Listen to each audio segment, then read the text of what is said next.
Futures and options on futures trading involve substantial risk and is not a suitable investment for all types of investors. Past results are not necessarily indicative of future results. When I use the word I in this video, it refers to what I teach in my charting course or what I author in my twice daily oral and written updates. Prices shown on charts and quote boards are in real time and take into account all known activity up to this point in time.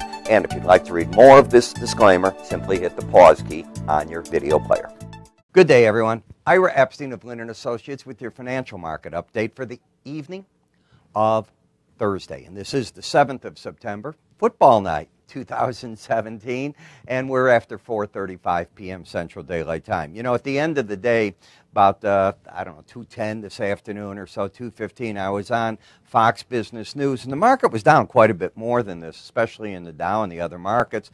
And, of course, the question came up, gee, the market's worried, are we getting the break? And I guess Mr. Blankenfein had come on and talked about the concerns he has with corporate debt, the yield there versus other debts, and often that's a sign of problems. And I got to tell you, these men are bright, but the one thing that I got to keep saying, one great analyst after the other for year upon year has issued these warning signals, and the markets just don't seem to pay attention.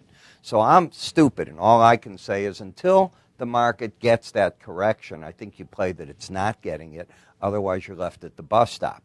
Does that mean you throw caution to the side? Of course not. Does it mean you don't pay attention to the fact that September is one of the hardest months for the market to be up in stock indices? Of course you don't. Do you throw out of the way the fact that you've had Hurricane Harvey do destruction in Texas, and now we have the monster Hurricane Irma about to go to Florida? At least I have some experience with the Florida, as I had a home in Miami for a number of years, sold it not too far back. And I bought it right after Hurricane Andrew. I guess my timing wasn't all that bad, a couple of years off, but I know what the destruction can do. I know how hard it is for a year to get contractors in these areas. If Florida takes a direct hit with a monster, it's going to be a massive rebuild, same in Texas, and while the economy takes an initial hit off of that, down the road, the rebuild puts all these people back to work. It's a terrible thing. You don't want anybody's home to be hurt, mine included at that point, and I went through these hurricanes over a 15-year period. And believe me, my heart goes out to everybody. You're defenseless. Other than doing the best prep you can, you're defenseless. All right, in looking at the Dow Jones in the weekly chart, market goes from 20,388 to 22,046, and we're now chopping around on the weekly chart. For the week, we are down 176 points. It doesn't feel like it, but that's what you're down at the very beginning. When we go to a daily area chart of closes, there's nothing pretty here. And if this market keeps getting down and gets under this, let's call it 21,600 level, there could be even more problems ahead in the market. Let's see if it does it. I don't see this market as being friendly right here.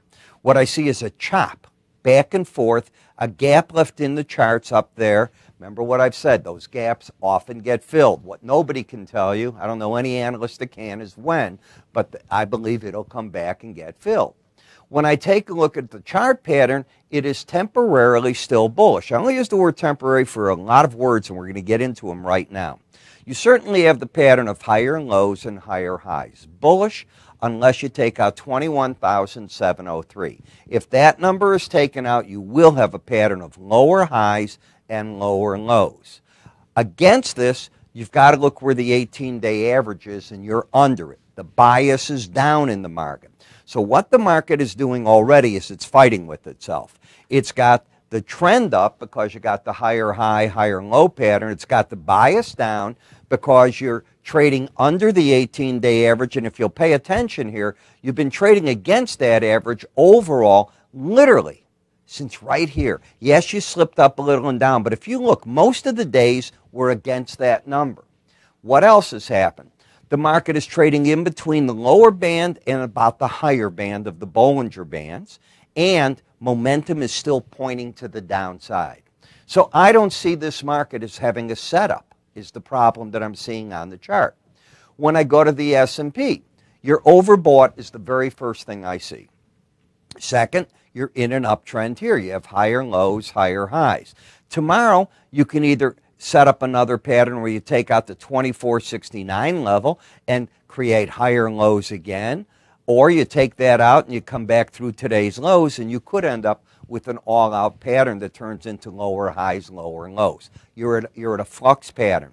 Here too, but not as relevant, is the 18-day average of closes. You're not hitting it the way you did back on the chart in the Dow. When we come over to the NASDAQ has a much more bullish pattern than the other two. It's got higher highs, higher lows, higher highs. It's over the 18-day average of closes. And the slow stochastics, though, are overbought. So even if you want to be bullish, buying into an overbought condition, well, that's up to you. Then you get to the chart that's getting uglier than the other two. I want you to take a look at today's low. You took out this low here late in the day. That was 1393.50. This chart's now going to have lower highs and lower lows. I just picked up on that, so I didn't have my arrows in the right spot, and momentum turning down. All I see in stocks are confusion. In the VIX, the market seems to be stuck between the 18-day average and the 100-day right now, looking for direction. Oversold, lower highs, lower lows, but if the market gets over Wednesday's high, you could have a pattern of higher lows and a higher high. This is the most confusing I've seen these indexes in a while.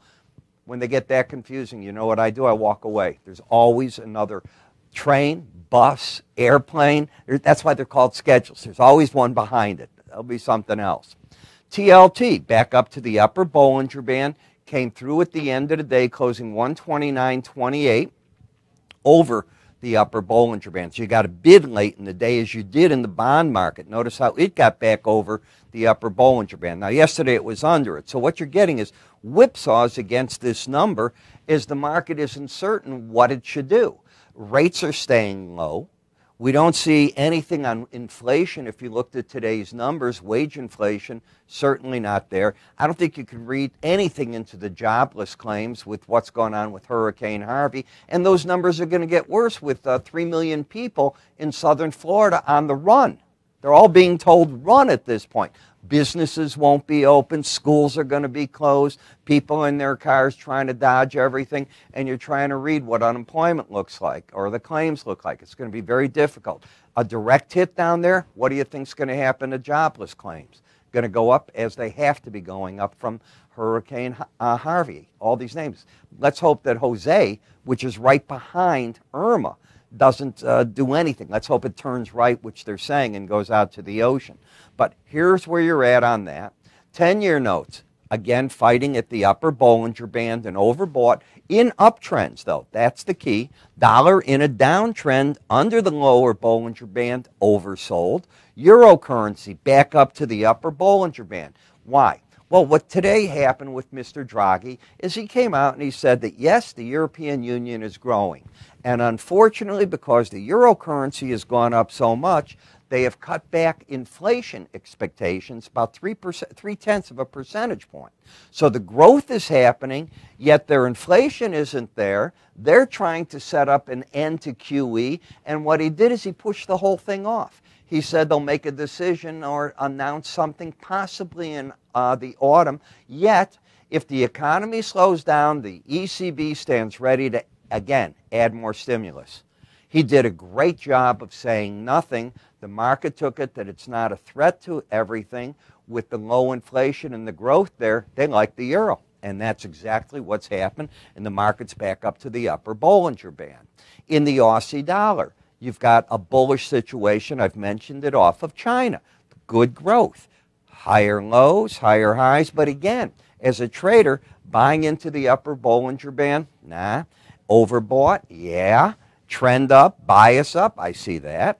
In the yen, back and forth off worries, the North Korean peninsula. What do you do? Probably not an awful lot. Well, this will be back in the news very shortly as they try to get a UN resolution passed probably early next week. China has already said today one thing, which is, yes, the North cannot keep doing that. Maybe sanctions are necessary. Russia's saying another. Sanctions don't work. All it takes is one vote to not allow them to go through. That's where you're at. Also remember, this currency benefits from what?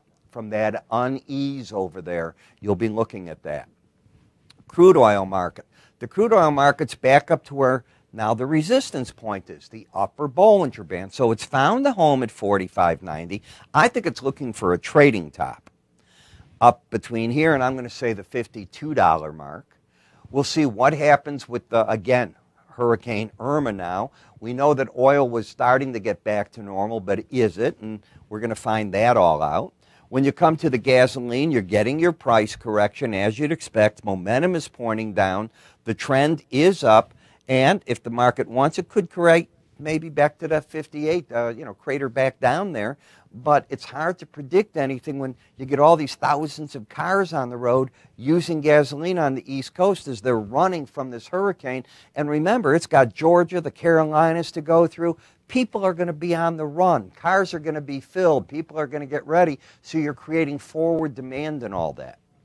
In the nat gas, if you get under 296, this chart's going to look bad. It's going to suddenly have lower highs, lower lows. Maybe it gets to the lower Bollinger Band at that point. Momentum is pointing down. So you're at a point where you can't afford to take out, in my opinion, 296 and keep a good look to it. You know, I talk about all this, and believe me, right now people are writing newsletters galore, and they're sending them on to a service called Consensus. And what Consensus is, it's a conglomeration of newsletters sent into them that they put online on their website, and then they create from that, with all these different contributors, a bullish sentiment index in different markets. Are traders overall bullish or bearish in the metals? Are they which way in the energy markets? You get to read the different reports, get to see how this is put together.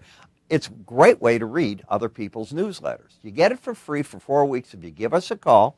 Go to our website. You can sign up for it there. You'll see a carousel of free offers. You can click up here or underneath us. By the way, when I say click up here, that's if you're watching me on YouTube. Or underneath us on many websites says click here for Ira's free offers. I'm Ira Epstein. You have a good day, and I'll talk to you tomorrow.